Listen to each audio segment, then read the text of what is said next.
Tonight's Gooder Entertainment production is brought to you by The Chopping Block, Minotti Woodcrafters, Pinkerton Pit Barbecue, Texas Oil Doves, JB Waterwell, All Fired Up Barbecue Cook-Off, Texas Original Charcoal, the Briscoe Ranch Cook-Off at the Crossroads, Smoke and Magic, Texas High Roller Events, Laredo Roofing Solutions, Navy SEAL Danny Dietz Memorial Classic, Texas Chrome Heroes Foundation, The Barbecue Store, Mr. Keen Sharpening Service, Cosmos Q Products, Half-Ass Cookers, Damn Yankee Texas Barbecue, Rectag,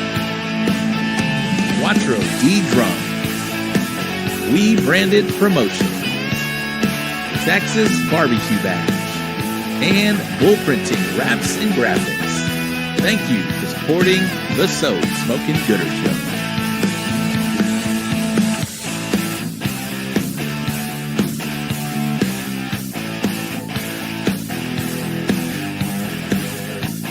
Hey, we got any more beer here?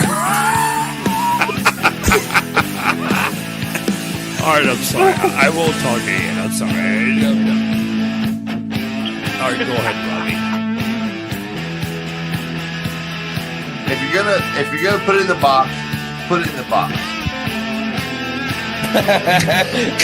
And stamp it.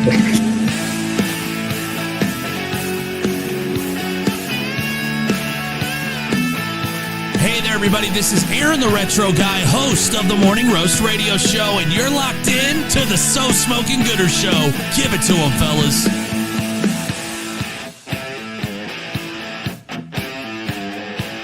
I call it bass boat. Bass boating? If you ever seen a bass boat go down the water and everything like that, Oh, and he nailed it. Oh, shit.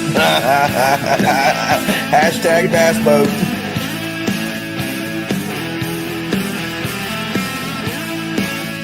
Hey, what's up? I'm Cosmo, and you're watching the So Smokin' Gooder Show. So grab a drink, park your ass, and don't forget to smash that subscribe button and ring that bell so you don't miss a thing.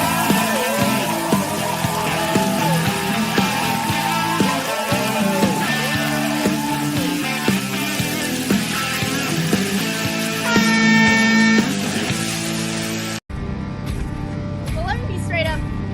I'm Crazy Alex Dance from Gemco Barbecue, and you're watching the So Smokin' Gooder Show. All right, hey, Steve Jimenez. You might know me. I'm a professional tin holder. When I'm not busy holding down a tin, keeping everything calm, I'm watching the So Smokin' Gooder Show. Do your thing. Hi. This is Donnie Howard with Twisted D Cookers, and you're watching the So Smokin' Gooder Show. Bullhorn Worldwide, baby. Are you ready to turn up the heat? 1. Let's go! Because you've just tuned in to the one and only So Smokin' Gooder Show. We're coming to you live from Bullhorn Barbecue headquarters in Cypress, Texas. This is the show where we talk all things barbecue and brews, and you better believe we're here to have a good time. Get ready for the man who knows barbecue like the back of his hand, the guy who can tell you the difference between an IPA and a stout blindfolded, and the life of every party, your barbecue pitmaster and the host with the most, Rob Arocha. Whether you're part of the Gooder Gang or just here for the special guests, barbecue competition updates, or maybe even to rate some boxes, strap in, fire up those smokers, and crack open a cold one, because the So Smokin' Gooder Show starts now. Good evening. What is up, Gooder Gang, and welcome to another Barbecue Wednesday with yours truly, Rob Arocha. And I am coming to you from the Bullhorn Barbecue headquarters in Cypress, Texas. Damn glad that the Gooder Gang is checking in. They're coming in right now, and I appreciate it because we have a wonderful show for you tonight. We're gonna be talking champions. It is October. Now, you know what that means. The Astros are in the playoffs. No, not this year. First time in about 9 seasons they are not in the playoffs this year. But hopefully Hopefully. We'll see here in just a few minutes if the Yankees are joining me on the couch here in just a little while. But we're not here to talk about baseball. We're here to talk about barbecue. But speaking of baseball and barbecue, I had the pleasure of going on the Baseball and Barbecue podcast with Jeff and Leonard. That should be coming out real soon. I'll be sharing with that. That was a wonderful time. I had a great time. Jeff and Leonard, if you're watching, thank you very much. That was awesome. I'll get you on our show to repay the favor. But we got Mr. Peter Armendariz. He's coming on with Texas Revolution because he was a contestant at the World Food Championships. And of course, the man of the hour, we'll have him on here real shortly, Mr. Mike McCLOUD, the president and CEO of the World Food Championships. This guy, pretty sure he coined the phrase food sport, which we use quite often talking on the show or talking barbecue in general. I'm sure he's spawned lots of interest in barbecue. I know he has, but maybe he's spawned some of you guys that are watching to become barbecue competitors. We're going to be talking all about the World Food Championships here in just a minute, of course, with our special co-host, Peter, and of course, with our guest, Mr. Mike McCLOUD. But first off, it is October this week. That's next weekend, the big World Food Championships in Indianapolis. But this weekend is the Jack Daniel's Invitational in Lynchburg, Tennessee. I got to speak to my good buddy Josh Hale with Sure Shot Barbecue. They have made the trip. They went overnight and they made the trip. They have landed in Lynchburg. But I'm going to give some shout outs to Gooder Gang members and or guests. And of course, we got to give some love to our Texas teams. But I'm just looking at this list. Sure Shot Barbecues in the house, Bushmaster Barbecue, Cajun Blaze. Let's see, First Class Barbecue. He's also a World Food Championships champion. Getting Basted, Mr. Brad Leininger. Who else we got? Hold Your Horses, Carrie. I'm just going Iowa Smoky D's. Darren, he's been on the show. Janky Leg, he's been on this. JC's Good Old Boys. There's Ty. Ty's in the house. He'll be in here in just a minute. LC Barbecue, Luton Booty. Let's see here. Old Virginia Smoke is in the house. Scooter and Clark. Slaps Barbecue. They've been guests. Smoke Show Barbecue.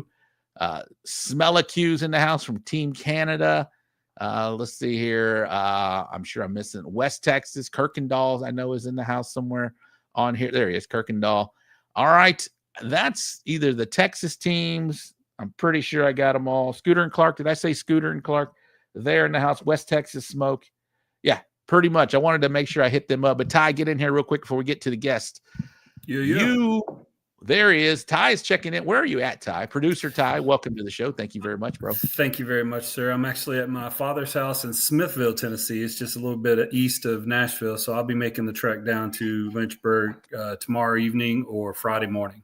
How excited are you? I mean, this is one of the one of the most prestigious contests in barbecue. You know, you got the Big Four. We can include the World Food Championships in this as well now. But this is awesome. This is a big boy, right?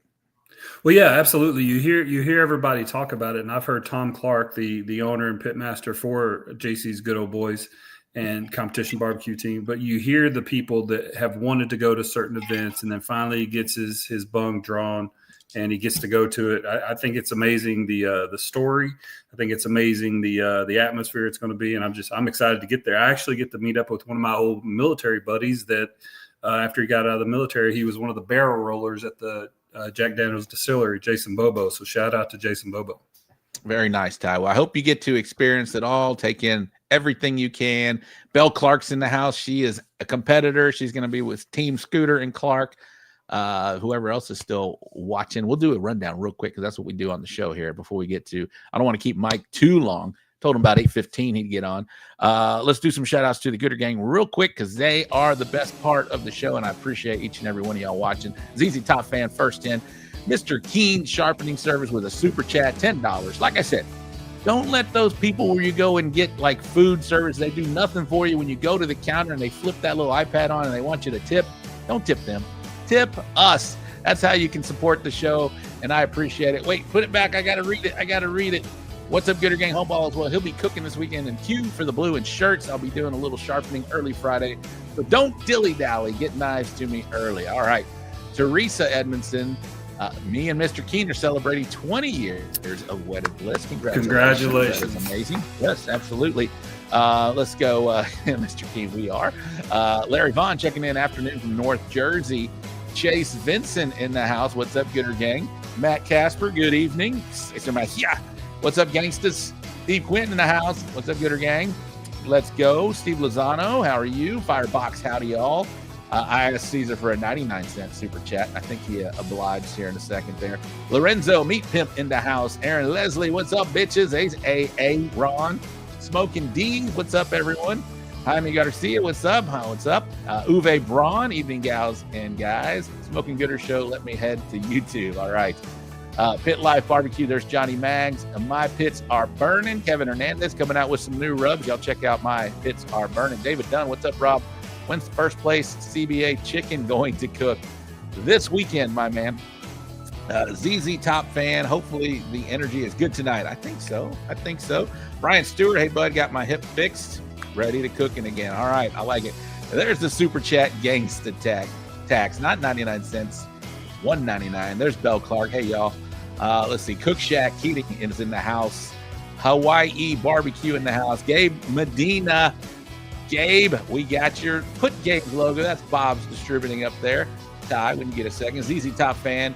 There's Braden. Thank you very much. And Bobby Delgado, Quattro D drums. All right, Gooder Gang, y'all are amazing. I appreciate each and every one of you guys for helping and support the show. There it is, Gabe. Hope you're watching. We got you on here, my man. And I appreciate each and every one of you sponsors. All right, we got to get to it real quick. Let's go. Peter Armendariz, our special co-host in the house. There he is right there. Bring him on, Ty. Where's Peter? What's up, going Pete? on, Gooder Gang? How are you, my man? Thanks for being our special co-host for the evening and being a former champion of the World Food Championships. We're going to get Mike on here in just about 2-3 minutes. But what do you know about your experience on here before we what did the Gooder Gang? A lot of the Gooder Gang have never competed in this type of contest. It is different. It's not a true barbecue contest. I don't know. Maybe I'm speaking out of line. What do you know about it? Well, I mean, I know like in the barbecue, it has been in the past. I mean, CBA's actually been one of the opening rounds, and they do a championship round, which is they call it the EAT method, which is execution, appearance, and taste. And so they get all these other certified judges that judge in all of those categories, as a matter of fact. But man, there's Fred Rolla is a former WFC world champion. Robert Smith as well too. I believe the guys from Pitmaker won, maybe one of the first ones as well too. So there's been quite a few barbecue guys that have competed there. I know Aaron Leslie's been out there. Bill Purvis has been out there in the past as well too. So it's especially when it was here in Texas, it was a lot easier for Texas teams to compete versus having to travel to Indianapolis or anywhere else. Yeah. So we're going to go ahead and bring Mike on here just a second here. I don't know. Your mic is a little hot. I see a comment in there that's hot. I don't know if you can do anything about that or turn it down somehow. But you are very loud, and I like it. You're coming in crystal clear, just a little loud.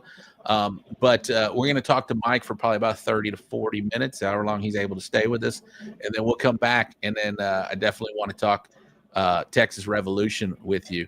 And of course, we'll do some Rate My Boxes later in the show. And I do want to hear about your experience after we talk to Mike, but obviously feel free to chime in while we're speaking to the president and CEO of the World Food Championships, Mr. Mike McCLOUD. Let's go ahead and bring him on. Producer Ty, we got him on right here. There he is. Welcome to the show. A first-time guest of the show. Thank you very much for taking some time right ahead of the big event next weekend, right? Hey, Gooder Gang. Can you hear me?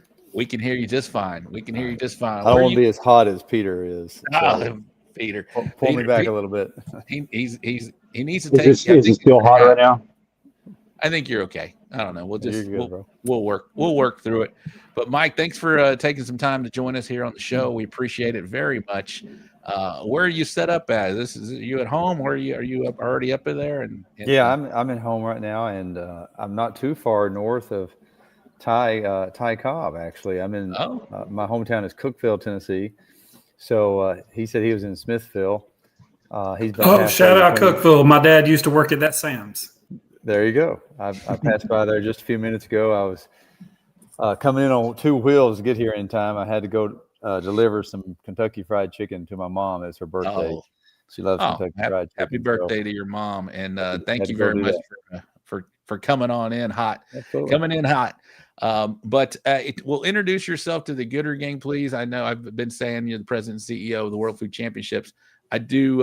Please introduce yourself because I have some questions about this whole. Yes, I think probably the most relevant thing for your audience is my 6 to 8 years of history right before the World Food Championships back in 06, 07. We get an opportunity to become the agency of record for the Kansas City Barbecue Society, and we worked really hard on implementing new marketing programs. One of those happened to be the Great American Grill Master Tour, which was created as a fundraiser for KCBS. And then we launched the first national barbecue tournament. It was a Sam's Club National Barbecue Championship Series. Ran that for about 7 years. And in that process, I just fell in love with culinary competition and realized that these barbecue dudes were really good. They were gooder than most at creating stuff on the grill. So the more I looked into culinary competitions, more I realized I felt like there needed to be a wider, broader Super Bowl platform, and that's how World Food Championships was created. We dreamed it up in 2010 and executed and delivered the first one in 2012 with Caesars as our partner in Las Vegas.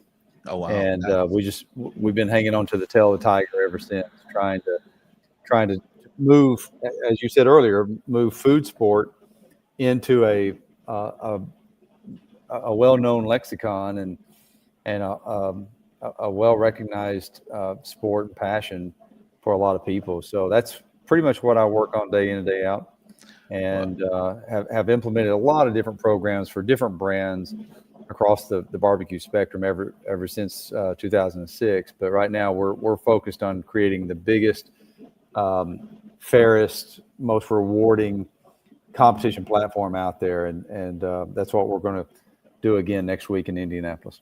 Wonderful. I appreciate you throwing in the word gooder there when you were talking a few seconds ago.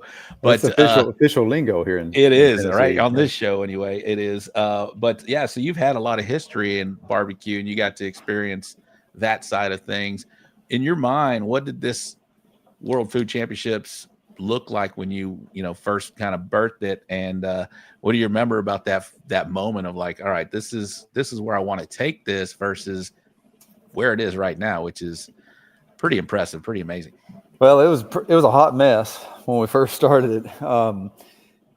We didn't know what we didn't know, and really the thing that we didn't know is how hard it was going to be to create what is now known as Kitchen Arena for all the other teams that don't travel with their cooking setup, right? Barbecue teams know how to get it done because they pull everything in a trailer behind them, and they bring their own heat source and their own cooking devices. And we had a vision of having dessert and burgers and sandwiches and pasta and a few other categories as part of this multi-genre championship. And what we didn't know was how hard it was going to be to create a level playing field, that not everyone could bring a F-350 to the dance and pull a trailer full of goodies. So our first Kitchen Arena looked like a yard sale on steroids in Tennessee, and we're just lucky that someone didn't get killed, to be honest with you. Someone didn't light us on fire in the process. So but we learned very quickly, and the thing that we didn't know is competition. We knew how to create rules, consistency, and timing, and judging process protocols. We had to create something similar to what KCBS and the other barbecue industries do with judging, but we had to make it expandable for other categories. And for example, tenderness doesn't really matter in sandwiches, right? I mean, juiciness doesn't matter in categories like vegetarian. So we came up with the EAT methodology, which stood for execution, appearance, and taste, like Peter mentioned earlier.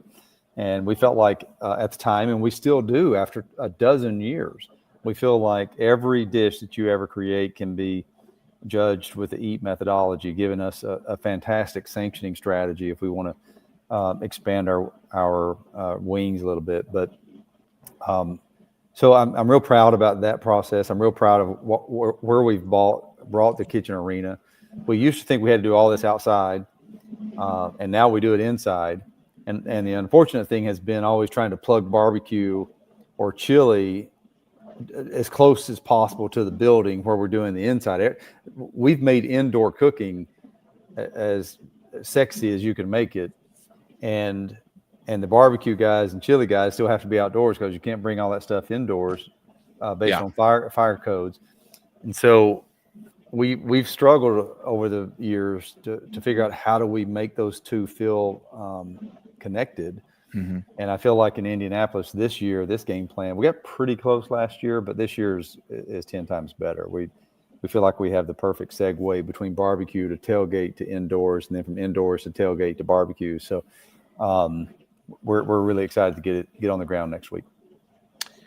Yeah, it's very entertaining to see. And I've only seen I don't know if y'all, and I think you do, we'll talk about that here in just a minute, but I've seen, people that I know that are cooking their live feeds, right? And seeing the kitchen arena versus, y'all have what y'all call the cheferees, which I think are amazing. I think it's perfect for this food sport, right? And and I understand how it is difficult, but you mentioned something like these guys are bringing their rigs. It is their comfort zone. That's our comfort. We know what's in the rig. We know where it is, what it is. And you kind of take us out of that kind of zone, right? And not only that, with barbecue, we're cooking, more normal competitions. We know we're turning in this amount of ribs, this amount of slices of brisket, what kind of chicken we're going to do. But doing this EAT methodology, like you mentioned, a lot of it is different. It definitely takes us out of our zone. And I've seen some Texas guys do. Al Lino's in the house. Shout out to Al. He's one of your world champions. Robert Smith, we've seen do well in this competition. So it can it's obviously working. One of the first moments I knew about the World Food Championships was, I think you were in Orange Beach, maybe 2016, 17, IBCA versus KCBS. I thought that was great. Yeah, that was fun. And it really, introduced a lot of people to Fred Robles and all He's of that. amazing. So, yeah. Yeah, and I'm going to do a shout out for Sterling Smith. Sterling Smith, Luton Booty. Smoking Hills, and the Pitmaker boys did win our second championship. So, yeah, we've got a lot of great champions who've been to the World Food Championships and done it our way and proven that they're just as good at cooks at our way as there are any other way. Let me tell you the real difference and why I think it is a game changer still in this industry, Rob. The hardest thing I believe barbecue teams do is trying to figure out what taste palette's going to win this weekend. And that happens everywhere across KCBS, IBCA, CBA, CBBQA, wherever you are, NEBS, Florida. The way barbecue is at the moment in the box, you're taking it in and you're giving your life, putting your life in front of 5 people you don't know, and you don't know what they're looking for and what the taste buds are and where they came from, if they're locals or if they're Yankees and they came in and stayed or whatever. You don't know. They're drinking or they're whatever, they're hungover or whatever. To me, it's ass backwards. What we decided to do with the EAT methodology is give more power to the cook. So if Peter comes in or Al Lino comes in and says, I'm going to do jalapeno, cherry infused, honey molasses ribs, we have him input that into the computer and we tell our judges, this is what you're judging against. Do you taste the molasses? Do you taste the honey? Do you taste the cherry? Do you taste the jalapeno? It gives Al Lino or whoever's doing, I'm just picking on him at the moment. It gives the cook a chance to say, this is what I created for you, and this is what I want you to judge. It is not, oh shit, I wonder if they like sweet barbecue, or do they like vinegar-based barbecue, or are they wanting it to be hot? Are they wanting it to be sweet? It's a guessing game. the way barbecue is set up right now in most sanctioning bodies, and I'm not throwing them under the bus. I love all of the sanctioning bodies, and sure, we should talk a minute about the Ring of Fire, because we're trying to bring it all together and elevate the entire industry this year. But my point is, if a cook really is good at something, and let's say it's apple pie, right? You do a cinnamon apple pie, and you just think you're the best in the world at it. Well, if I have a pie contest and you're trying to guess if people like cinnamon or apple, how many times are you going to win? Yeah. Maybe never, right? But if you walk in and say, I'm making cinnamon apple pie, and then they can start looking at execution of that dish. Is it flaky? Is the consistency of the apples good? Are the apples cut? Is the cinnamon overpowering the apple, or the apples overpowering the cinnamon? They start looking at it from a different perspective, because now they've already bought into what you're going to create for them, what they're about to taste. There's no surprise either way. It's a contract between the cook and the judge. That's what the EAT methodology brought into play, because we allow the cooks to give us a recipe. We tell the judges, this is what you're judging, and it has nothing to do with that dish right next to you. You're judging them completely separate. One might be a chocolate cream pie, and one might be a cinnamon apple pie. You have to judge them based on what the cook said he or she did. And so that's why I think so many people come out of the barbecue industry when they try the WFC process and they understand the process, which shout outs to Famous Dave, because Famous Dave allowed us to do the last 3 years this whole process at contests around the nation to introduce teams. Maybe it's just 5 at a time, maybe it's just 8 teams at a time, but they got a chance to try the EAT methodology. When barbecue teams do this and they know they've executed well, they feel a lot better about their chances of winning. And I feel a lot better about their chances of winning, because judges know what they're judging for and what they're looking for, and they have to rule out any personal biases. So if you like, for example, I'm not a tomato guy, but if I get an all-American cheeseburger at the WFC, I can't count down because someone put a big, ripe, juicy tomato on there. I have to taste it, and I have to judge it appropriately, right? Well, let's say I'm just at a burger contest, and I don't know the titles, and I got 10 burgers, and one of them has a tomato. What's Mike McCLOUD going to do? I mean, you're not going to score that one. Yeah. Damn it. Yeah. I got to eat a tomato, right? So we take all that out of play with the EAT methodology, and I think it means something. I think if you ask the Alinos of the world, the Peters of the world, I think having that control element is pretty special, and it makes you feel better about what you're going to deliver in competition.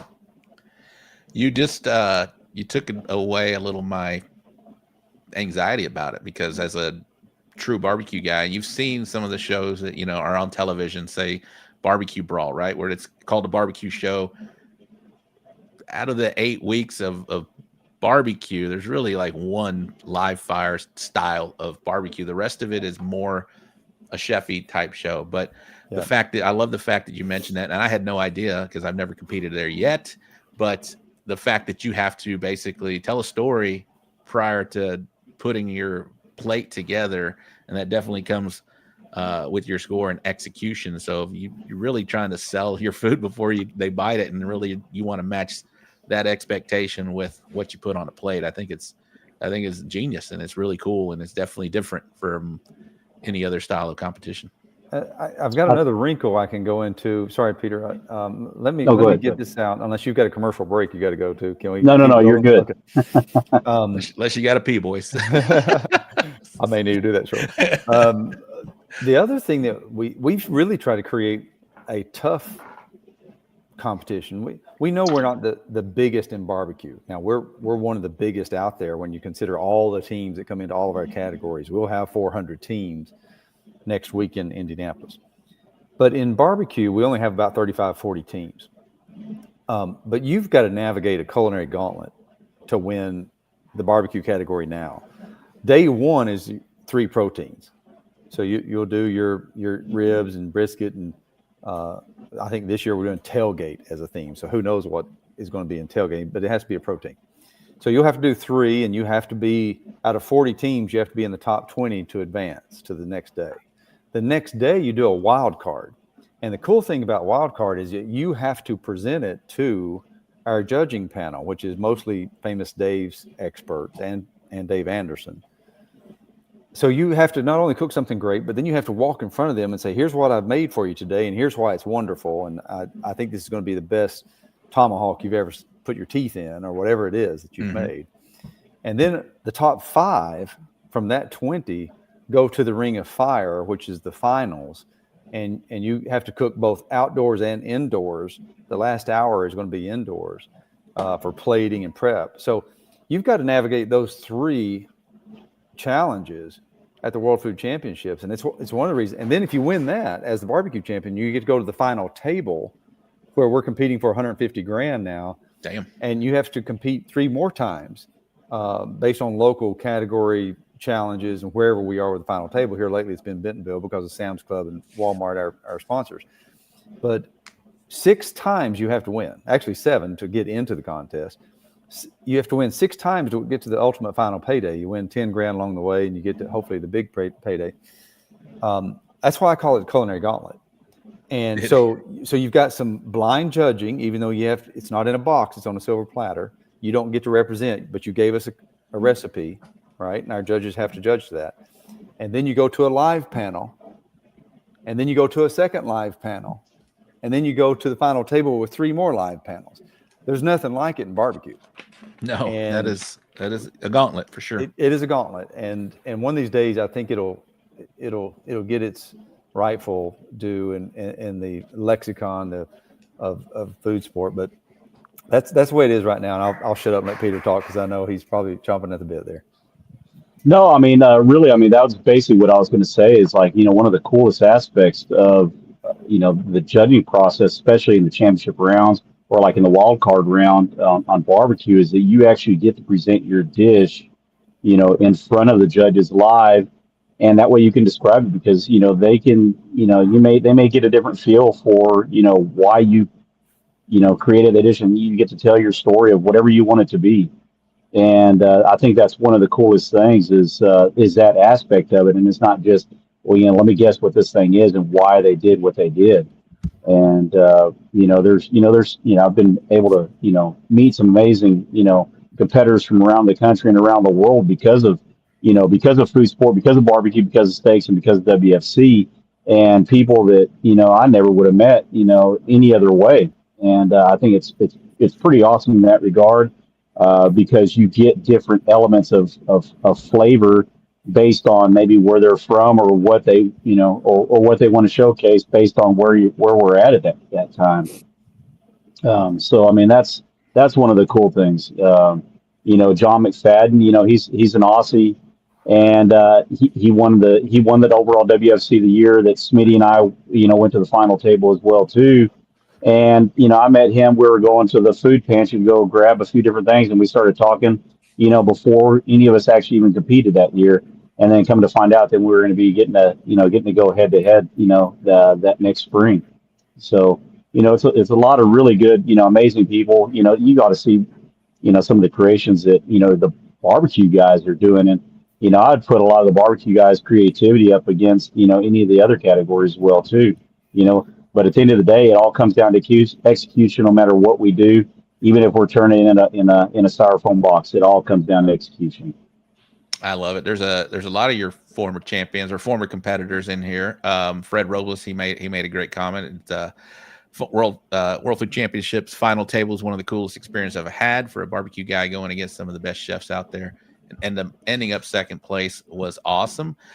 Reggie Q's in the house. I know he competed there. Al Lino. If you guys have competed, please put an experience or maybe one of your top moments or memories from competing in this, because we want to encourage people to give it a shot. I mean, this is interesting to me. Everything that I didn't know all about this, it just spawned a memory of Fred and Roddy and that team kind of competing together and going out there and putting out their best foot forward. And I remember the pictures of their food was just outstanding. And this is a unique competition. You've really created something special and different. The word, did you coin the word food sport?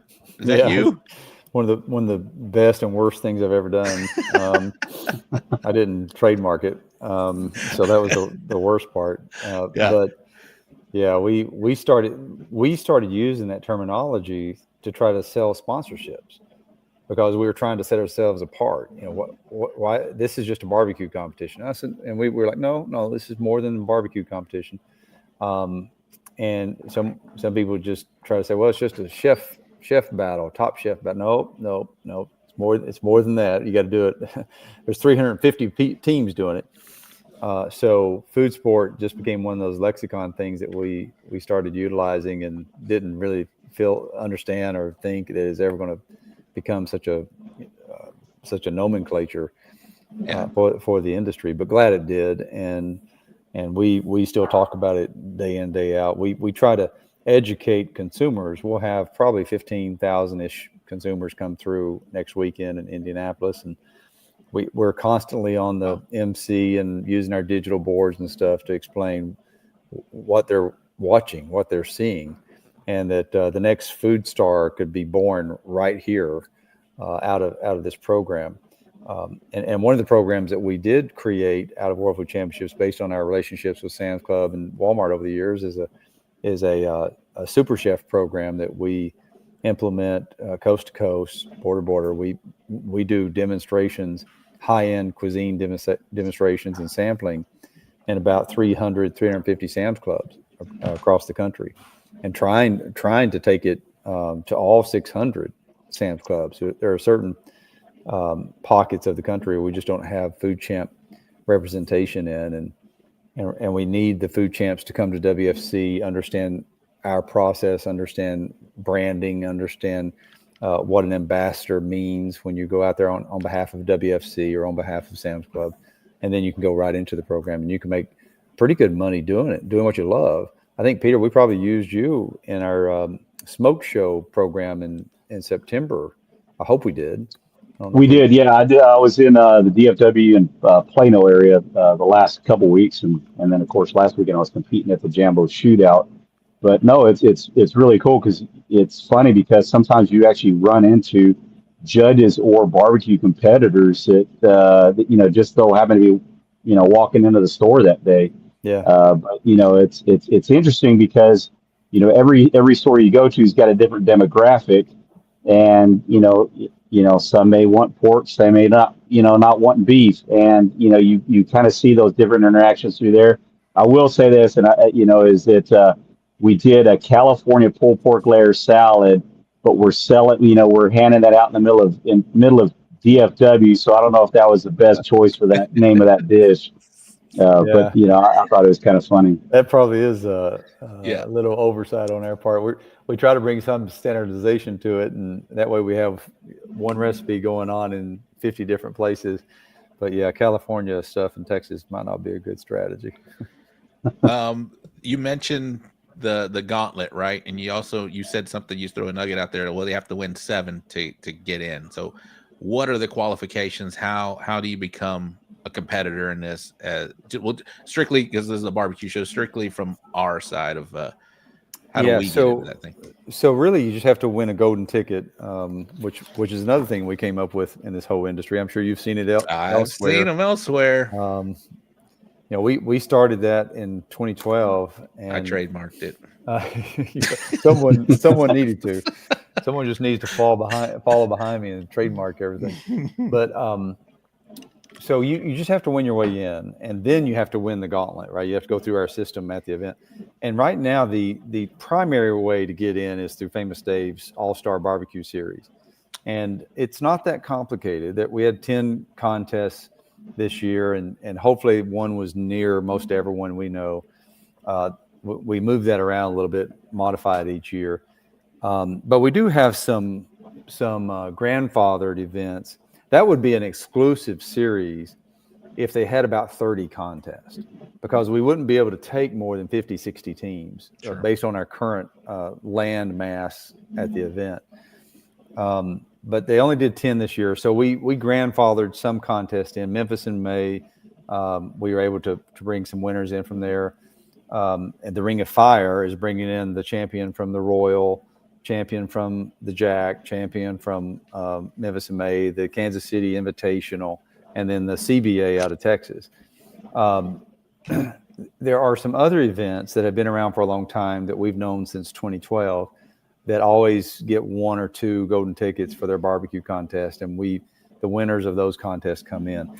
There were a few years when we were still kind of joined at the hip with KCBS, where we let KCBS, a grand champion of any KCBS event, get qualified in. And I think as recent as last year, we did the same thing with SCA on the steak front for live fire. We used to have steak, and then we changed it to live fire.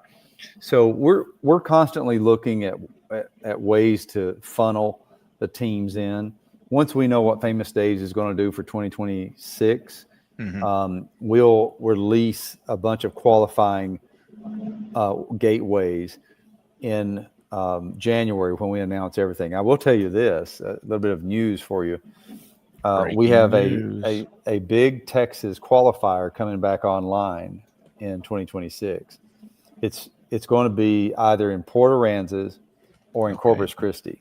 Oh, beautiful area. And there's going to be about 20 golden tickets that are going to be awarded at that event. It's going to be a multi-genre, multi-category competition. Probably they're looking at May or September, and depending on what they choose, will depend on whether or not it's a gateway into next year's WFC or if it's the first qualifier for the following WFC. So pay attention. There'll be some news about that at this year's event. The organizers will be there to announce the partnership, and that will hopefully open up a lot of avenues and opportunities for Texas teams in that mid Southwest area to get back into WFC. Pete, are you going this year? Are you going to be competing? So I actually did get an email on that from the organizer, kind of giving me a heads up for it. So, I mean, that was the last I heard. It was a couple weeks ago, and it was, as of what I knew, was going to be that first weekend of May. But, like Mike was saying, that could change depending on, the logistics of everything going on. But, man, just based on the little bit that I saw, it's multiple. I mean, it's definitely outside the box, and like, maybe even, having to cook your catch, whatever it may be. So, well, it adds a few different elements to the mix. If they're on the grounds, I'm sure you guys will announce it, what they decide. But if we have any Gooder Gang members that are going to be there, I know Shadle, he sent me a message. He's going to be competing this year. So maybe Al Lino will probably be back out there or not. I'm not sure, but whoever is out there. Al's going to be. You're talking about next week in Indianapolis, right? Yes. Al's going to be there next week. Yeah. I think Peter, you're there. Right? I'll be there. Yeah, I'll be there next week as well. So I'll be in the live fire category. No, well, I think you just said that's when they're going to maybe announce something. Well, that's when we're going to announce the Texas. The Texas one. That's the Texas event, which is the way we look at it. It's going to be a super regional. It's going to have more than 4 categories, more than 4 golden tickets. And there's going to be a lot of excitement around it, and I think they're going to have a pretty sizable prize purse too. So nice. This could be the start of a really good Texas run again, since we're in Indianapolis. That is outstanding. It sounds very everything about it sounds. I wish I'd have already competed in it, but it is. And I'll just jump back to that 2016 or 17 event where Fred went ahead against the KCBS team. That was very exciting, and the fact that you kind of brought that together early on to where it is now. He's driving 100 and something thousand miles. I see that. I don't think it's that far, but I get it. Is just something that you've always been innovative, man. I first time to actually speak to you, but I've enjoyed watching. You're a great MC, by the way, too. At your awards or something special as well. It's just really a first class event, and it's exciting to watch. Speaking, I kind of mentioned it. Do y'all have a TV deal? Can y'all see this on TV? Is that something in the works? So we have been. Oh my gosh, this has been one of the mind-numbing exercises for me. We've been in and out of TV probably about a dozen times. And most of the time we've been a backdrop. There's been a special shot in front of us, whether it's a kids Q or a steak off or a seafood championship or what have you. And the reason is most television networks can't yet get their arms around us. One of the things they don't like is that they can't predict the winner, and I won't let them cook the books. And right now, pretty much every TV show you see, there are producers determining who the winner is going to be, right? Based on personality, based on connections. The rumor is that, some of this stuff might be a little baked in. Is that how such and such want? No, I'm just kidding. Makes for good TV, right? And in our world, we let the score speak. And since a lot of it is blind judging, we don't want to pull any rabbits out of the hat. And then secondly, we're so big. I mean, most TV shows follow 6 or 8 people through some kind of journey, right? Maybe 12 people. Well, out of 350 teams, which 12 are you going to follow? And how far are they going to get? Now, I think you could shoot a TV show around that. You could have a points process and take them to numerous events and see who the overall winner is. But right now, every conversation we get into starts out amazingly excited because they see all this food content, and then they get into their mechanical engineering minds and try to figure out how they're going to produce a winner, and it starts getting very heavy for them. So we have a conversation going on. We had a big network there last year, capturing B-roll content, getting ready for that day when they think they've got the right format. To take it to national primetime TV. In the meantime, we're going to keep allowing ourselves to be a backdrop to a lot of smaller concepts until we finally get that one big one in the boat. So stay tuned, as they say. I can imagine it as like an Olympics. You know how they're following the cross country skier, and then they go to the luge or whatever it is. Y'all can. You have so many cross categories. Yeah, you have so many things going on at one time. To me, that's interesting. I hope that the country would feel like it would, and I feel like it would. It's definitely. You mentioned last thing, Ring of Fire. Yes. You wanted to say something about that? Explain what that is. Yeah. So this year, going back to my barbecue roots, trying to be innovative, like you said earlier. We've always. We were the first people that did that CBA versus KCBS challenge, and we thought that was a lot of fun. And then I lost my KCBS contract, but who's counting?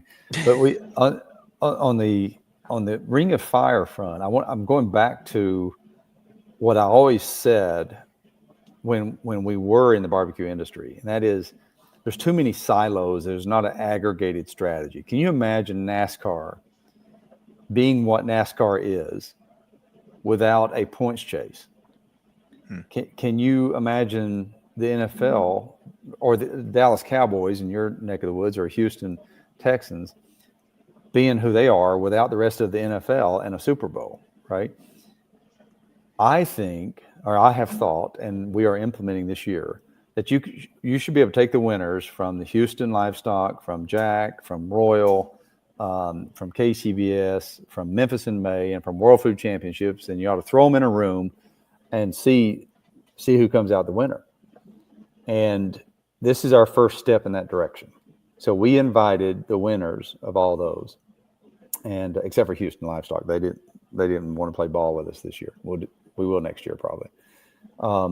We invited them all, and we basically said, okay, we're going to put you in a direct line to the finals. You will be 5 of the 10 contestants vying for our barbecue championship. And some people didn't like that. Some teams are like, well, gosh, they didn't have to qualify to Famous Dave's, and they're not having to qualify on day one. Now I'm like, yeah, but you didn't beat 200 teams either. Like exactly right. Those teams did. You beat 5 over there at Famous Dave's, and then you beat 35 or 40, and you were in the field with them. Right. You were there. So when you've got a team who beats out 200 other teams or more, I think that's a pretty special moment. 100%. And they deserve a special opportunity. And the opportunity is that they get to sit and wait at at WFC this year to see who the other 5 contestants are going to be working their way through our barbecue contest. And there we're going to have the 10, I think that probably the toughest barbecue challenge this year is going to be those 10 teams going head to head and one more cook to find out who wins the $10,000. So that's the Ring of Fire.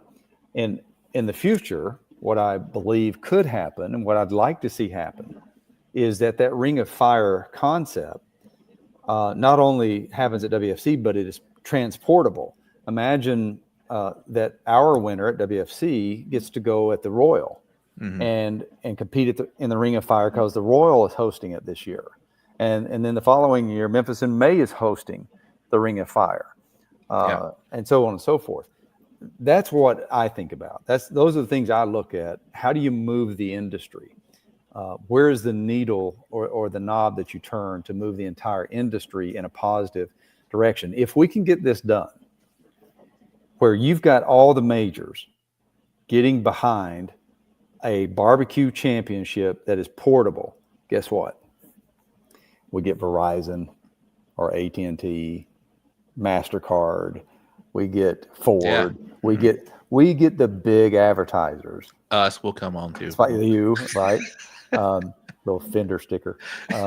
Exactly. But we get the big dollars into our sport, which will in turn be a kind of a catch-22, right? It'll feed more barbecue teams and feed more contests, and then you get more champions that go to the Ring of Fire. It all works together, and you could shoot a TV show around it, right? Because you got 10 barbecue champions from every walk of life, every corner of the barbecue universe, and they're coming together to win $100,000. Maybe they have their own big championship. So that's what we're aiming for, and we're giving birth to it this year in Indianapolis, and we hope it goes well. I hope it goes well too. That sounds very, very exciting and very innovative. Again, I appreciate what you have done, and what you continue to do for the sport of barbecue, the food sport. Most notably, you made us all athletes, right? Because we're competing in sports. But before I told you we get you about 30, 40 minutes. So I appreciate you spending some time with us. Is there anything that we didn't mention about the World Food Championships that you want to definitely highlight or bring up? Well, we hope that you dial in and pay attention to the results. And if you can't be there, we will find out about it and make plans to try to get there next year. Stay tuned on our announcements about next year. Yeah, we're really just trying to push the envelope. Every year we do it. We're always trying to change it, trying to improve it. We won't get it 100% right every year, but that's okay. You know, we're striving to make it something special. And one of these days we're going to hit that right lever, and it's going to be a eureka moment for the industry. So I hope everyone gets a chance to compete there. If not, come out and check it out, and just stay tuned, because we've got a lot more fun ahead of us, we think. No, we'll definitely be following the winners, and we'll definitely announce it on here. And we'll, I know y'all do the live streams, and it's fun to watch. It's fun to, like I said, your award ceremonies are very cool. They're very exciting. You do a great job as the MC of those things. So we're excited. So when does it starts next week? But when do these finals happen? So, is it also Sunday or? So another new wrinkle this year. We have opening rounds on Thursday and Friday, and then Saturday we take off and do a redemption tournament. So if you get knocked out Thursday and Friday and you want to compete again on Saturday for another $5,000 opportunity, you get to go into our basically our second chance tournament. And we're going to be doing some veteran programming, Battle of the Branches, our version of that. We're going to be doing WFC Junior and Biscuits and Championship. Have a lot of fun on Saturday. And then Sunday, we're basically producing 10 Food Network TV shows back to back. We're doing every category final in front of a panel, live audience, hour after hour after hour, to be 10 hours of nonstop food sport. That's probably going to make half of us pass out, but we're going to have a lot of fun with it and see if we can't condense it. Like, last year we were 5 days, so this year guys on it. This year we condensed it into 4 days, even with that day off in the middle for the redemption tournament. So we've got the tightest food sport Rubik's Cube you can find out there, and we hope to deliver it well. Well, Mike, thank you very much. I appreciate you coming on. I hope this isn't the last time that you've come on, and we can talk about any of these events that you have for people to like that May event. That sounds, or possible May event that sounds very exciting in Port Aransas and or wherever Corpus Christi. Yeah, Corpus Christi. So this has been very cool catching up and learning about the World Food Championships. Good luck to whoever's competing in here. I know there's a lot of people watching that will be competing and have competed and done well. And I'm just excited for the future of this thing, man. It's really cool. Well, I appreciate your time and appreciate what you do for the industry. And I'd be happy to come back anytime. I appreciate you, Mike. Thank you very much. All right, guys. There he was, President and CEO of the World Food Championships, Mr. Mike McCloud. Peter, thank you for setting that up. That was awesome to learn about this really cool event. You're really unique and exciting and challenging. I love the EAT methodology concept, execution, appearance, and taste. That's pretty cool. Kind of how you present it. How did you work that when you competed? As far as like, you really kind of have to sell what you're, it's like a menu, right? You want to make well, for sure. I mean, it's, like you said, I mean, it was different, when I first thought about even competing, but it was the same thing when I first started cooking barbecue and doing KCBS, I'm worried about grass in the box, and so, and then the timelines. And so as far as this goes, barbecue, you get, you basically get 24 hours to do barbecue, but every other category gets an hour and a half to 2 hours. I think live fire, we get 2 hours this year. And we are able to, I believe, get the fire started beforehand, but you can't do anything before that.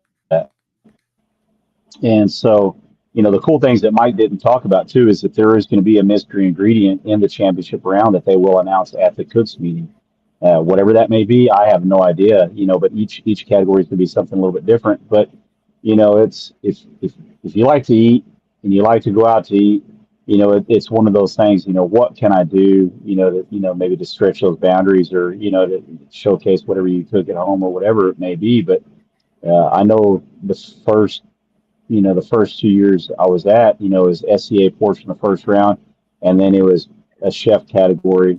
The next one where you have to turn in a presentation dish, and then you have to turn in 10 dishes for the judges to taste. And man, it's something else. You think an hour and a half is a long time, or 2 hours is a long time. No. It isn't. Trust me. You said 10 dishes. Are you like hauling your own freaking grocery store with you, or do they have stuff there that do they have like a market basically that you can choose from, or do you have to go do all your stuff out there? Or bring it. So they have a pantry. They have a minimal pantry is what they provide. Kind of your staples, your sugar, your maybe honey, or whoever maybe a sponsor might be that year. Yeah. Some cream. I think Indiana soy. So they've got this high flash point oil that they have provided. But as far as anything else goes, you got to source your own meat, proteins, and plating, and they give you a silver platter to present your dish on. But, what kind of plates do you want to put on there to showcase your dish, or whatever it may be, or what protein? So, like in burger or whatever, they may have a meat sponsor to where you have to use that in the championship round, or an ingredient like Famous Dave's, you have to use that in the opening round and the tailgating round. But then I think it's chef's choice after that for the other categories. And, what can you do with those ingredients, or how can you incorporate that into a flavor profile that you like? Because I know, like, when the year I won, we had to use a Fiesta brand, what was it? It was the Uncle Chris's habanero seasoning. It was a habanero seasoning they had, and so it was like, man, what can I do with this seasoning in our dish? The only other thing we knew is that we had to use Hassel was the meat provider, and it was a Wagyu sirloin that we would have to use for our championship dish. So they give you X amount for that dish, and they give you a bottle of the seasonings. But then what do you add with that or do with it? So so the cool thing is you get at least 2 months or a couple months to kind of come up with some ideas of what you want to do. And, you know, when we were in Dallas, you know, we had Central Market, we had, well, there wasn't H-E-B at that time, but, you know, you had Central Market, which is the fancy H-E-B. You had Whole Foods, and you have some of the other stores you can go get stuff from. But if not, man, you better be good friends with the butcher to send whatever you need in advance. Yeah. Yeah, it sounds like you got a lot of preparation, right? You gotta know what you're gonna do, and probably have 3 or 4 backup plates in your bag here. Let me give some love to the people that have chimed in later. Shauna Tillotson in the house. I did see my boy John Turner. He said the Trap House Mob is in the house. Alino, we talked about him. Braden asked, how does the judge work in food championships? Do you use styrofoam boxes and blinds just like you do for other content, or is it different? You're plating it and you're making it as beautiful as you can. Not so much a styrofoam box. Tyler Wolverton, he made a comment on here. I think I shared. Yeah, Tyler, he was on Lee Hickle's team whenever they won the first year of Live Fire, as a matter of fact. Yeah, he said super fortunate to have teamed up with Lee Hickle and Chef Hiram. They won the 23 Live Fire category, went to the final table, finished 7th. Absolutely amazing experience. One is truly a big family reunion, top tier experience for him. Hands down. Okay. All right. Let's see. Chad Whittington's in the house. He said he'll be there. I did see there was a judge that mentioned he can't wait to judge. Michael McDearman. Yeah, Michael McDearman. He's going to be in there too. So Chad Whittington, you know, he's actually been one of my teammates for WFC events. And so he also, you know, he cooks a lot with Marcel Borgeson with Hog Addiction. So Chad's going to be in the barbecue category under Maggie's Farms. And if you ever had any of their pepper jelly, man, it's killer stuff. What's it called? And man, I'll tell you what, you know, Chad's a big old Alabama boy, but man, he has an amazing palate. And, you know, we help each other with a lot with our recipes, whether we're cooking with each other or against one another, or for other events. But man, you know, I'm excited to see what they do, because, you know, Chad's a beast, man. Alabama. What did you say his product is called? Maggie's Farms, Lottie's Pepper Jelly. Nice. Very nice. Lottie's Pepper Jelly. Braden also asked, do they have a kids program at the World Food Championships? They have had junior events in the past. I know when it was in Dallas, they did have a world championship event there. And I know that they're going to be having some type of junior event this year in Indianapolis. I don't know the specifics on that, but it's definitely worth looking into. Maggie's Farm. There you go. Producer Ty is on it. Well, Pete, let's talk a little bit about you, man. Texas Revolution. I know you big when I first got to know you. You're doing barbecue already, but you're also big into the steak competitions. You won steak at the World Food Championships in 2022 after being a runner-up in 21, which is pretty badass. You were runner-up, and then you said, I'm going to go back and win it. And you did in 22. I see you now at a lot of competition barbecue deals here in the state. What's your talk about that evolution, and where are you headed now as far as, you know, what are your eyes forward at as far as Team Texas Revolution? You know, I mean, I started, you know, cooking, you know, barbecue here and there. You know, the few contests I do, you know, maybe, you know, 4 contests a year. You know, I'm trying to think of when it was maybe 10 years ago when I first had my first one. And, you know, it was, you know, a couple local ones. And then, you know, there was a KCBS. It was next to my cousin's place up in Cedar Park, the Cedar Fest, which is in April. Yeah. And, you know, jumped in the water right there. And I'm like, man, dude, I'm, you know, dying over here and just getting everything, you know, just trying to get everything turned in. And hell, that's still me half the time anyway, still to this day, you know, no matter what sanctioning body it is. But, you know, that's kind of how it went to is, you know, just a few contests, you know, a year.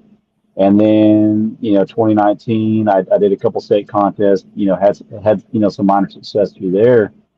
And then 2020 happened, and I had a couple of contests that were lined up. Cedar Fest, you know, there used to be an IBCA event in San Angelo, you know, the Republic of Texas Independence, you know, event, which was a good one. Well, because all of those were shut down, SCA was the only thing that opened back up in May. I think it was Labor Day up in Amarillo. They opened back up, and, you know, like most everybody else, man, everybody's cooped up, locked up in the house. And like, man, I can't do this, man. I got to do something. So, just start hitting that circuit. And, I traveled, I think that year I ended up competing, of course, all over Texas, Oklahoma, Kansas, Utah, Nebraska. I ended up traveling probably more in 2020 than any other year I've been. I think I hit 38 contests, and of course some were doubles, and the Nebraska one was a triple. But man, it was every weekend we were hitting somewhere. I want to say there was a 8-week stretch that we were on the road, and there were anywhere from 7 to, I want to say, 11 different states. 2 to 3 world champions at any given contest that year, and so it really forced you to get good if you were going to try to keep fueling that fire.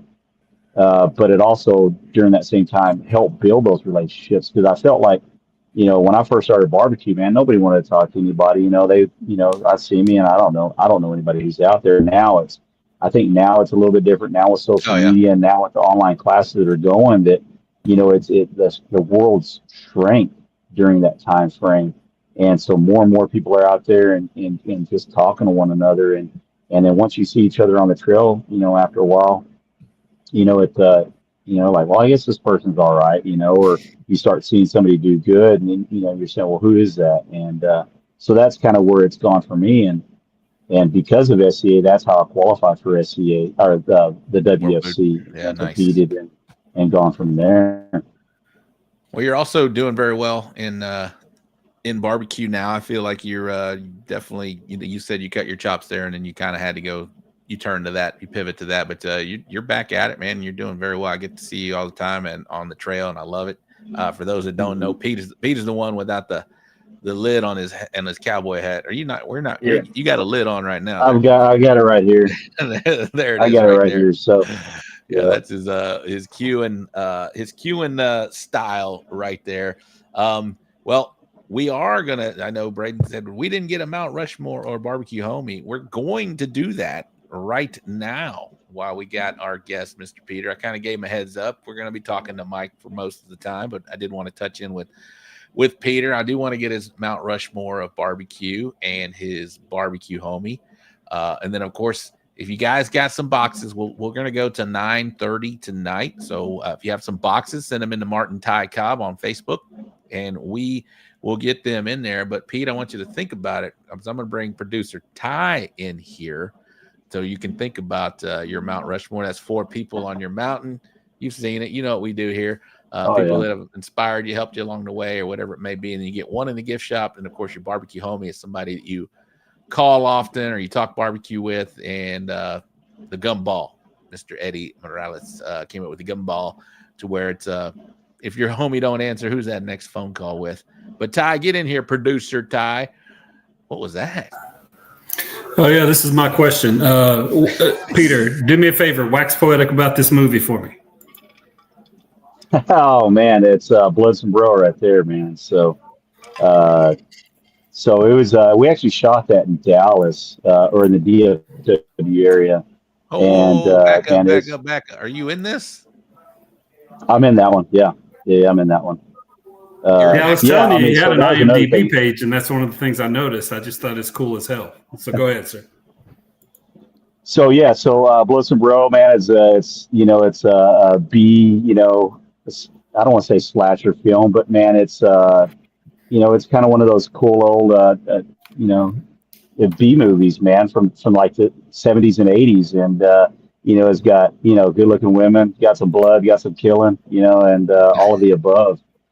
But since 2020, that's been another thing. I hadn't done as much before. I still do some auditioning, but I've done a few different TV shows and commercials. Nice, bro. I had no idea. There's producer Ty doing the legwork back there.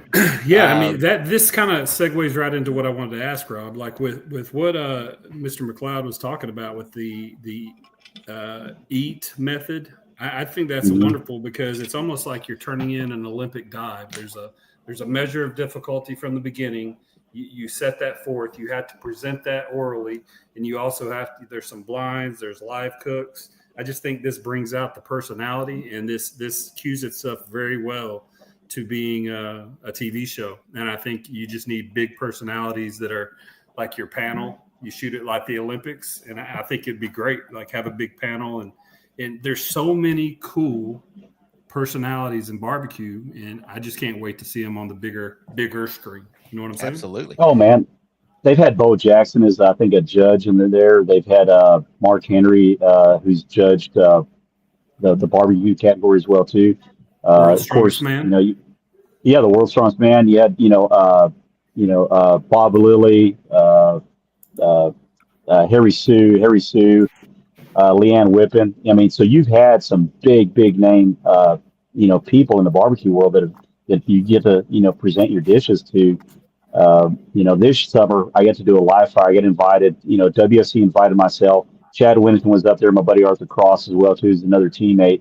We went up there to Nashville, Indiana, which when he said Nashville, I'm like, heck yeah, man. And then I said, Indiana. I was thinking, Nashville, Tennessee. I was like, well, I guess so, man. Might as well let's check it out. And so we were at the Hard Truth Distillery, but Al Lino was up there, man, and he put out some killer dishes. He flew, him and his wife and his girls, they flew up there with I forget how many, like 500, handmade tortillas in their luggage, which I thought was cool. But so you have different stuff like that. And one of the judges that actually was there that we did our dish with, her family's like the owners or founders of Jim Beam, whiskey. So, you never know who you're going to get to present your dishes to. That's amazing. I love it. I love the whole concept. What was your character name in the Blood Sombrero? Man, honestly, I can't even. What did you do in there? Did you get killed? Were you killing? Man, it's I did a little bit of both.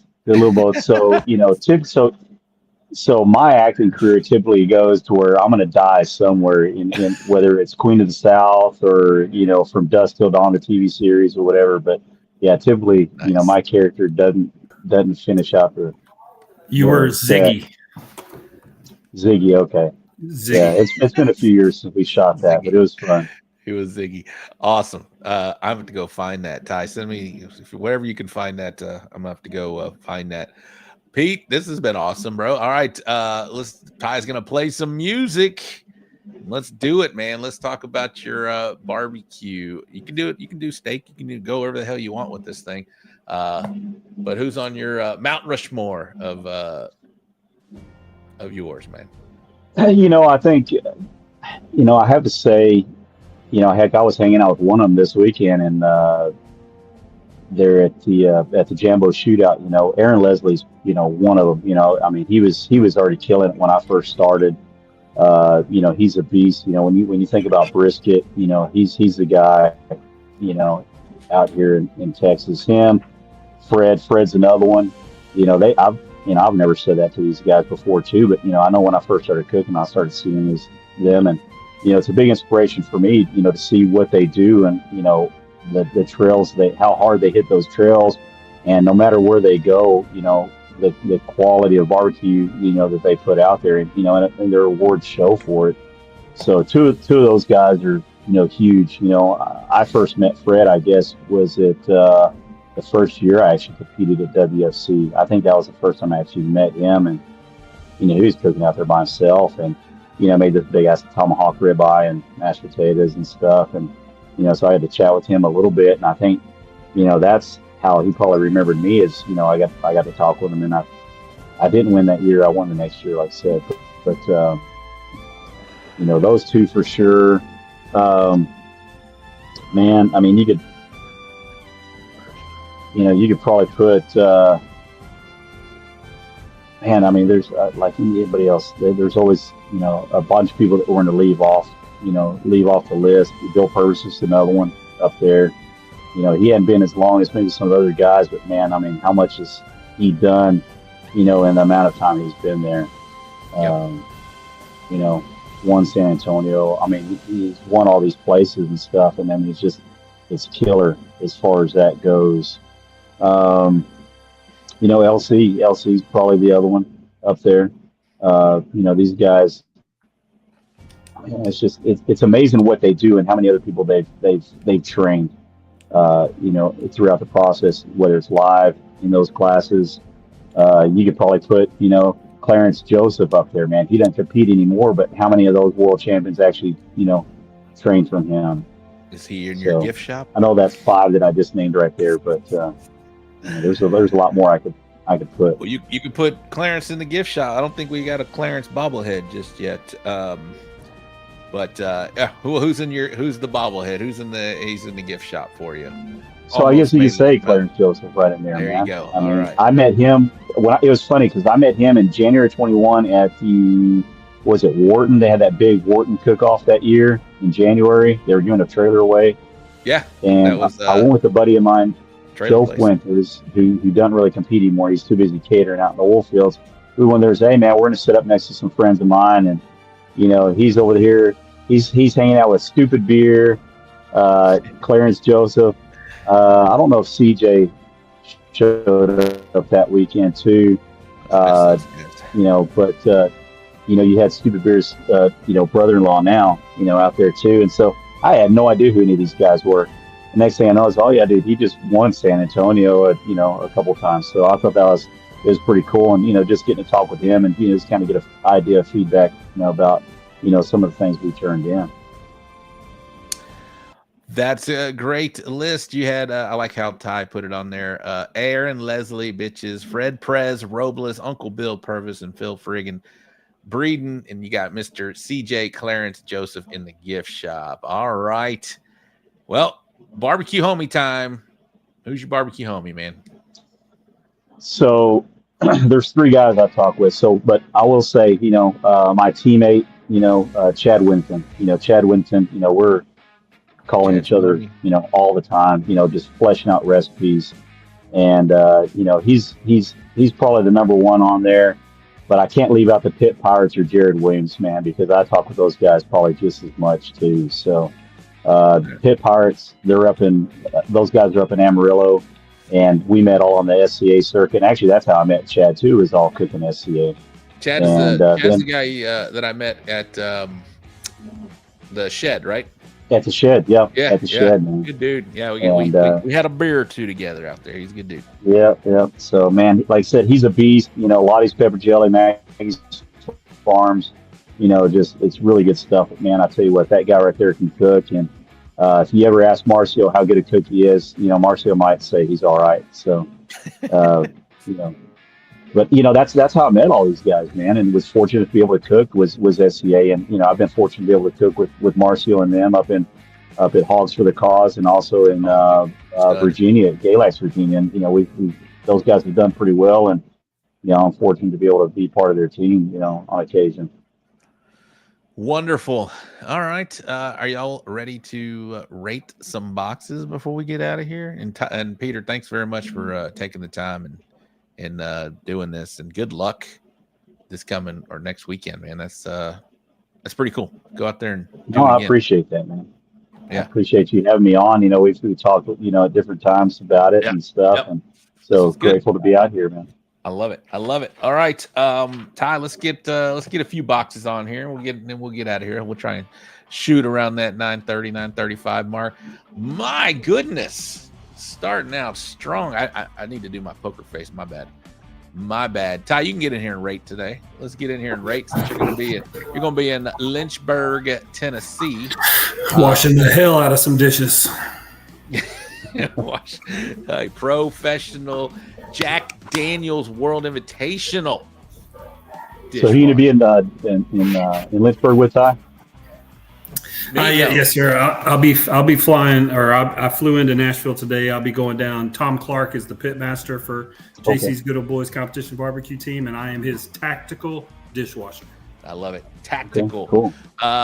Chris Hatcher's in the house. What's up? Starting off strong. 10. Lucas, 11 out of 10. Mr. Keen still watching. 10. ZZ Top Fan, 9. I got to know why not a 10. I will give this a 10 immediately. You know how I say it, guys. If it screams 10 when that box opens, it's a 10. And this shouted 10 to me. Go ahead, Pete. Oh man, I think it's a 10 all day right there. I mean, I'd be happy to turn in the box that pretty anytime. So, The only thing I can think of why he gave it a 9 was, based on my screen, it looks like it could be, not as shiny on those monies, but I'm sure they're plenty juicy. Yeah, I mean, I can see maybe evening it out a little bit, but that thing said 10 to me. Ty, go ahead, bro. Oh, you're muted, buddy. You muted yourself. Yeah, my bad. So when I opened this box, I said the same thing. Like, I saw this box, it got sent in 2 nights. So I was like, yep, this is 10 for sure. Uh-oh. Cook Shack is smiling. It's probably Keating's box. If he wants to claim it, he can.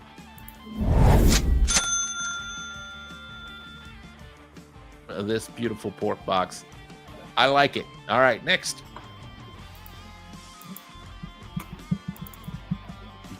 You can't go.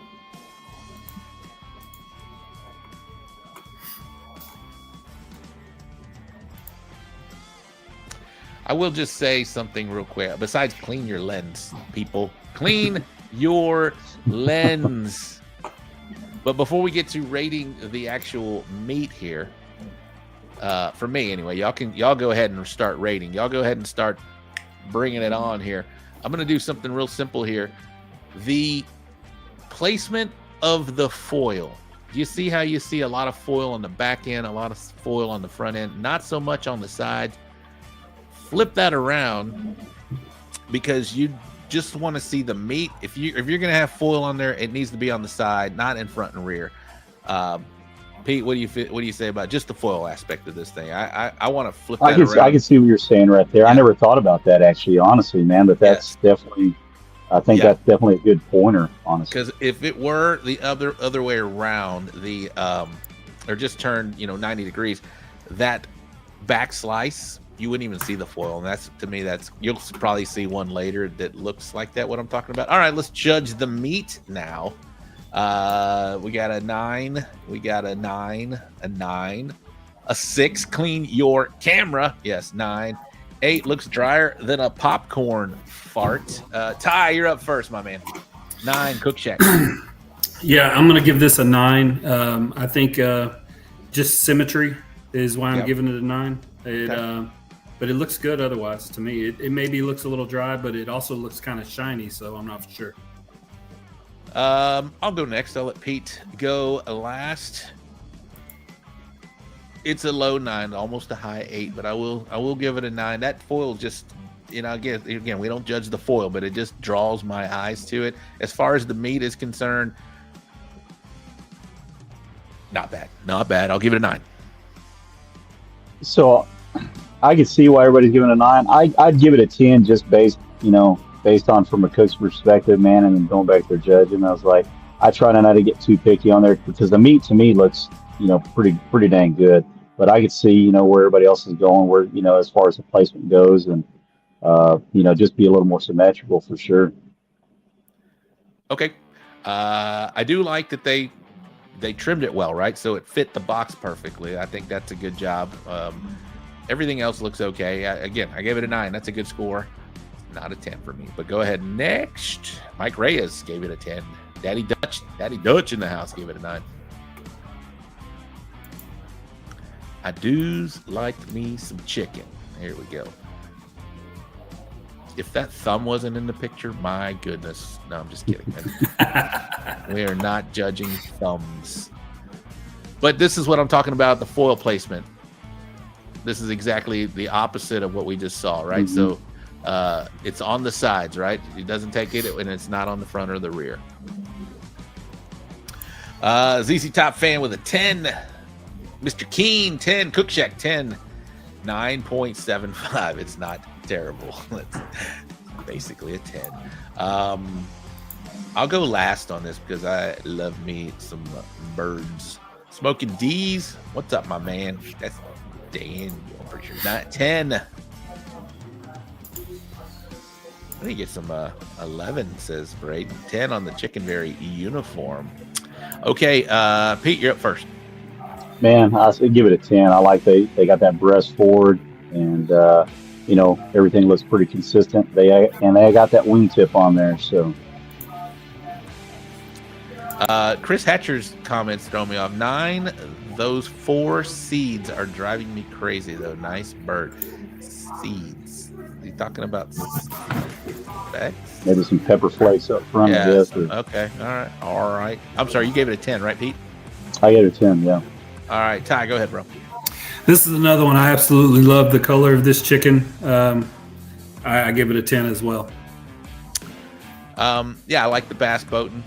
The viscosity is okay here. Not bad. Wingtip, I'm okay with. If you're going to leave it, knock that thing off. Yeah, everything looks good on this. I would like to see a little more plumpiness in that breast, but nothing you can do about it. That's just the breast. 10 for me. I see. Some are A's and some are D's and some are doubles. That's right. But they're all breast. So can't fault that. All right, next box. We give it all 10s here. I think we gave it all.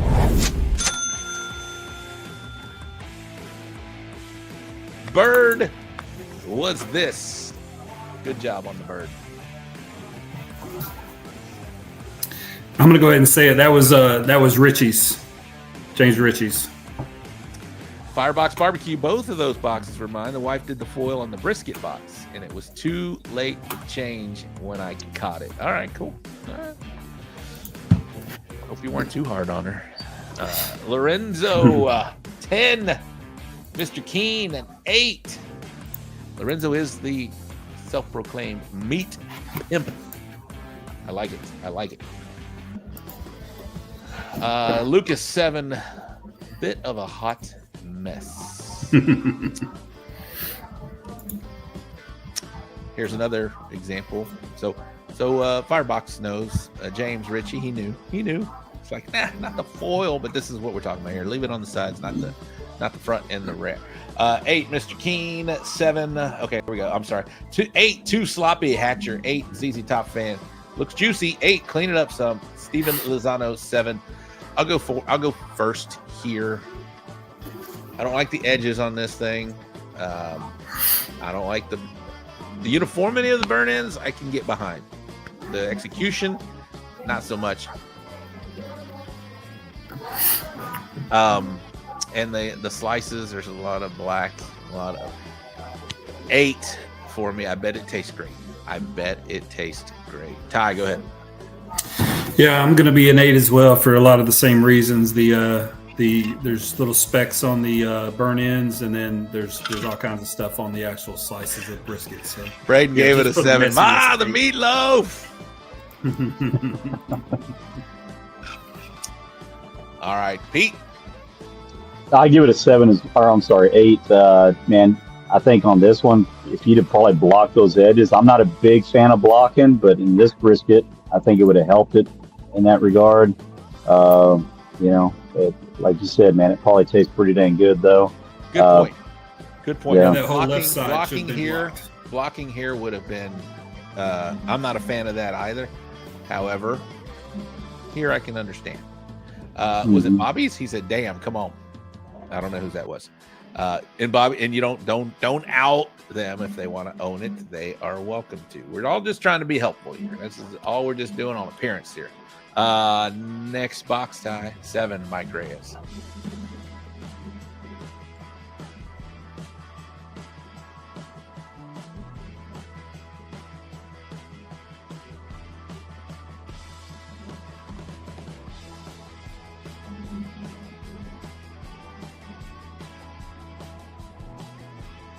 I'll go last.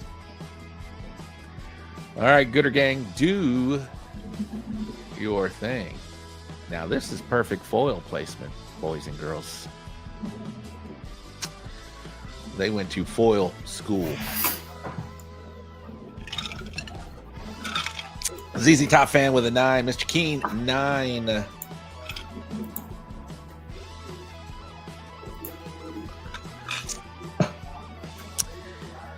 Hey, Gooder Gang, would y'all ever like a straight rate my box show for like 1 hour? We just come on and just rate boxes for 1 hour. She Thick, 8. Looks a little too light. Cook Shack. Daddy Dutch, 9. Smoking D's, 10. Chris Hatcher, damn, big booty Judy. Nice color. Yeah, this bird would be asked to leave at the Chinese buffet. They'd be like, all right, it's time to go. Time to go. Get up. You've had enough. 9. Smoking and toasting. Foil 10. Bird 9. A little more bass boating. Rate my box for 60. Hashtag rate my box for 60. I'm game for a solid hour of this. Not tonight. I'm just saying. If I just announced a rate my box show where we just start it and end it. Rating boxes. Maybe Eddie Morales comes back for that show. Just a straight. Oh, damn, man. That'd be a bloodbath right there. Rate my box. 11, the Meat Pimp. Firebox 9, Team Wingtip. Oh, okay. He's giving a 9. Okay. Ty, go ahead. You're up first on this guy. Yeah, I'm going to give this one a solid 9. I just don't like the maybe the placement of the wings. It should have maybe all been straight up or all laid down. It just throws it off for me. But the chicken actually looks pretty good. But 9. Go ahead, Pete. I'm going to give it a 9. The color just looks a little bit light to me, like maybe the skin could possibly may not be rendered enough. But, man, I mean, that's my only thought process. And, of course, it could just be the lighting, the picture, too, that kind of takes it away, or the angle. Yeah, I don't think there's a filter on here, but it does look red. So maybe there's a red, something around it that's red is kind of throwing it off. It looks very red here. I definitely, the bird itself is thick and it's plump. It's fine. The wingtip, no wingtip is fine. I like Steezer's comment that he would throw one more behind that leg and kind of cover up that foil. Mm-hmm. I mean, if you're gonna add the extra stuff, let's fill the box. Let's get it going on here. The thing that just draws my eyes and I can't get past is that right behind the wing, it's very light. It's either the rub wasn't set whenever you decided the sauce, and it ran off, or maybe it was too hot and just killed all your seasoning. But for whatever reason, it did not take there, and it just draws my attention in the way this box is placed. If maybe when it's presented, you're not seeing that so much because it's at a different angle, but we're looking at a straight up deal. It's a 9 for me. The viscosity is good. I can see the bass boating, but this thing on this thing on the right side is just killing me. All right, 2 more boxes time. We will get out of here. I love that. Thank you, Ty, for creating that viscosity.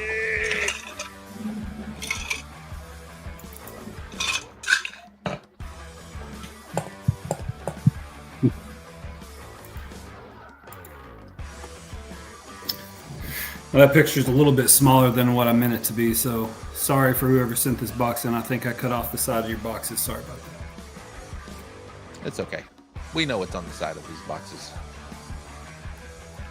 We know what's on the side of these boxes.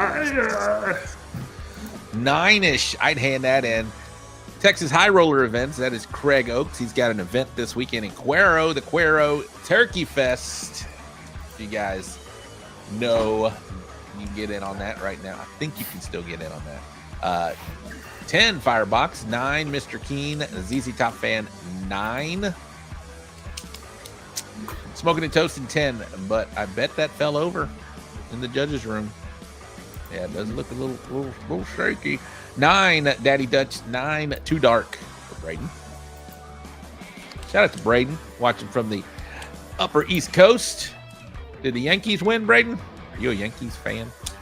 9 Smoking D's, 9 a little too dark. Black spot is keeping it from a 10. Let's see the black spot. Yeah, I see that. I'll go first here. It was a little dark, but I'm not going to kill it. I think dark wins okay. It does okay. I do see the red here. Would like to see a little more bass boating, but they are perfectly cut. I do see Caesar's comment.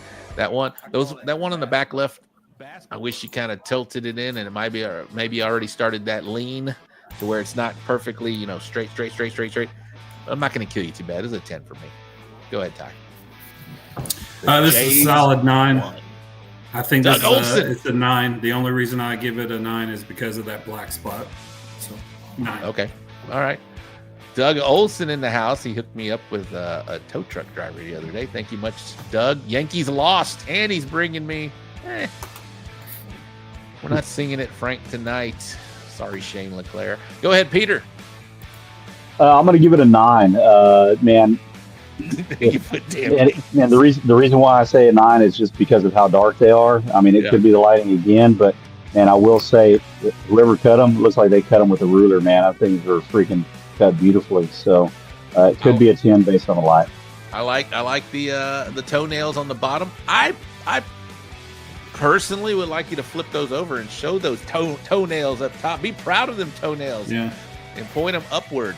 But it's still, I gave it a 10. So I mean, I ain't complaining too bad. All right, last box of the evening, and then we'll get out of here. And we will plan a straight rate my box show, and it will be next weekend or next Wednesday. Ty, we're gonna do a straight rate my box because I am jumping on a bird the next morning, early morning, to Seattle, Washington, to go on a family vacation. I'll be in Seattle, Washington the next day after the straight rate my box. Maybe we go an hour and a half. We'll see how it goes. But all right, next box to end it. I believe this is from the Australasian. Australia. Lucas, you let me know. It's probably his. Look, 10 looks all right. This is probably an Australia box because the chickens are inverted. No, just kidding. They're fine. Y'all go ahead and Southern Hemisphere. I get it. Yeah, you get it. Rate some boxes, guys. Doug, get in here. This is a 10 is excellent, 9 very good, 8 is fair, and 7 is poor. 10 excellent, 9 very good, 8 fair, 7 is poor. Just on appearance. We're just doing appearance only. I'll go last on this one. Pete, actually, Pete, you're the guest of the evening. You go last. I'll go second to last. Producer Ty will go first. All right, we're getting some 9s, 10, a 1,000. Cook Shack 9, beautiful box. One of those thighs looks funky. I bet it tastes crazy good. 9, okay. We'll let a couple more get in here before we. Bobby Stewart 10, best looking box tonight. I actually don't like this box because it's far from perfect. Okay, Doug is in the house. All right, go ahead, producer Ty. Let's close it out. I'm going to give this box a 10 just for the artisan aspect of it. I mean, putting those chicken wings like that has to be difficult. I don't see them making it all the way to the judging room, but right now it's a 10 to me. It looks great. I hope it was like that when it got to the judges' table. Okay, I said I'd go second to last here. I love the color. I can see some bass boating. I love I actually love this layout. Me being a perfection, I don't like the trim on that second on the right and the third on the right are just.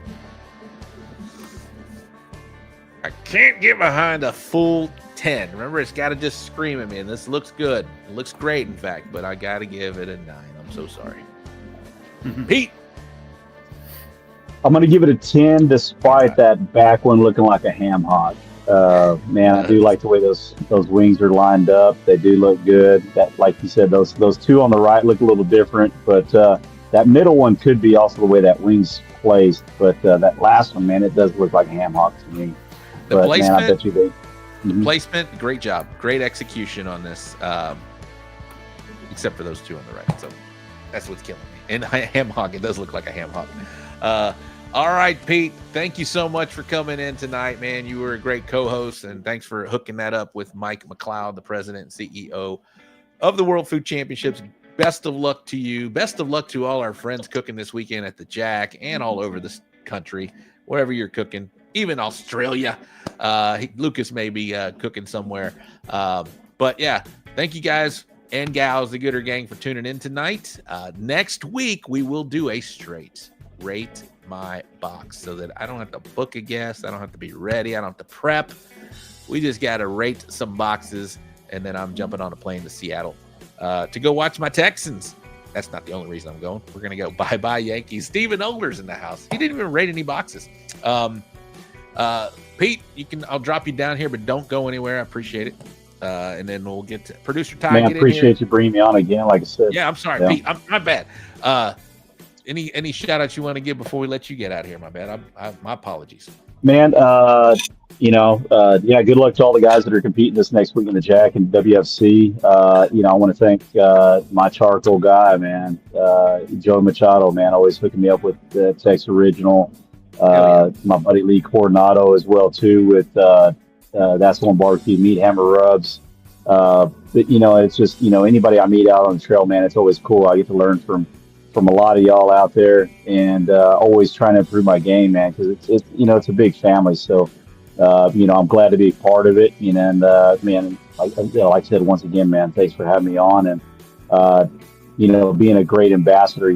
This So Smoke Gooder show. It was funny because I was talking to my buddy Brian Denny earlier, and we were talking about it. And he said, "Man, if you're going to go on one, this on a show, this is the one you want to be on." So, thanks again.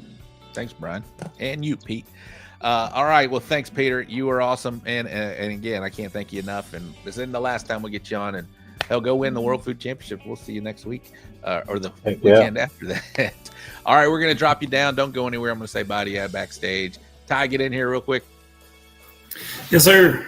Good luck to Team JC's good old boys. Y'all are going to kick butt up there. I know it. And say hi to all our Gooder Gang friends, especially our friends, the Texas teams that are up there. It's going to be an exciting weekend for you, man. I'm excited for you to experience that and check out the Lynchburg and the Holla. It's going to be nice. Yeah, with my dishwashing duties and then my escort duties to turn in, I plan to have a lot of fun, but I do want to see the Gooder Gang out there. If you see me out there running around, then if I'm running to turn in, maybe not bother me, but any other time I want to meet all you guys in the Gooder Gang. I want to shoot some intros and get some new guests for the show. So thank you very much. Do some hobnobbing over there. No, don't do that. You know what I mean? Rubbing elbows. That's what I'm talking about. All right. Well, for producer Ty, Peter, and Mr. Mike McCloud, my name is Robert Rocha. We'll see you next week, Wednesday night, 8:00 Central. A straight Rate My Box show. Let's have some fun with it. I did see a good suggestion. Maybe we will throw out some links so you can get involved and rate some boxes. All right. That's going to close out the show. Case, close us out, my man. Good night to all of you wonderful people in Barbecue Nation. You too, California.